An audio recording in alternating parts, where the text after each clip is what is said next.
CAPG who was here 10 years ago.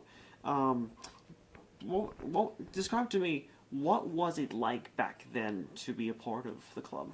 Well, it was a lot different than now. Our technology was the mini DVR tapes that you had to learn how to like import to your computer that way from the camera, and I just sort of got like chosen to be the anchor of the buzz for that semester.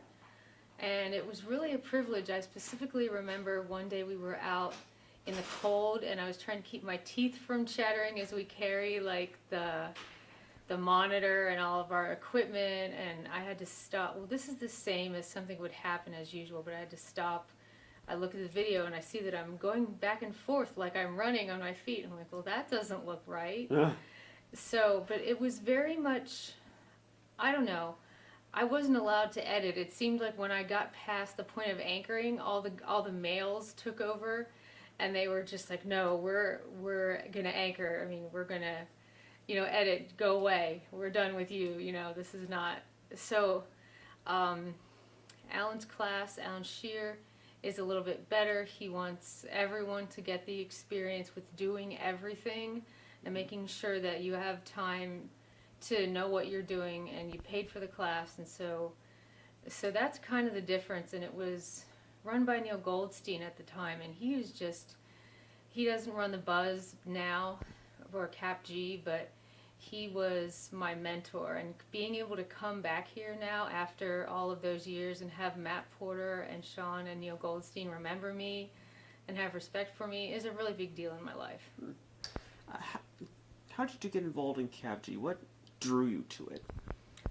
Basically, I was thinking of just being an English major after I took some of my, primary credentials, and I just came in and saw how much fun it was to be around the other people. But not only that, it was combining all of the different parts of artistic expression. You have the visual, you have the writing and the script writing, you have the acting, you have the editing, and you have like the graphics is the artistic part of it, and so you have so many things combined in these classes, and that's what drew me to it.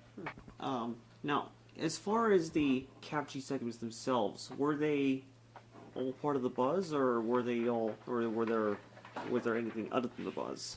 Maybe we're just at the time. I think most of them were involved with the Buzz. I know Brian Patterson was. I can't remember everybody's name. I apologize. No. Rio and What if I do? yeah, Dave Ramsey and somebody called Red something who was wear a red shirt.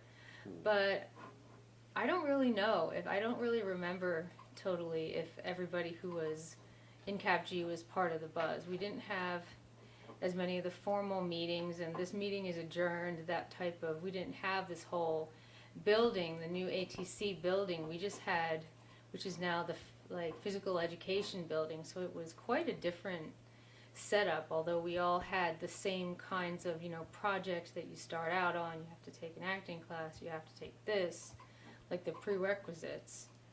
And I got to write a script, of my own to direct, which unfortunately I wasn't able to get to, but that was just something, like being able to write your own script. I spent 2 semesters doing script writing with Neil. And I don't remember totally, to answer your question, if everybody that was in CAPG was involved with the Buzz. But I just remember being that semester, and what a great privilege it was to enjoy anchoring. Yes. I also enjoyed hosting the screening. I believe I flubbed up a few times in what I was supposed to be saying, and I think I switched it around.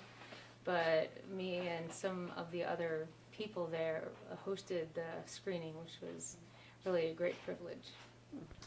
And so, looking back, between the CAPG of your time and then the CAPG of pretty much your time, between then and now, when it was in the PE building, describe one thing that you think the CAPG as a club will be remembered for in terms of its long-lasting legacy.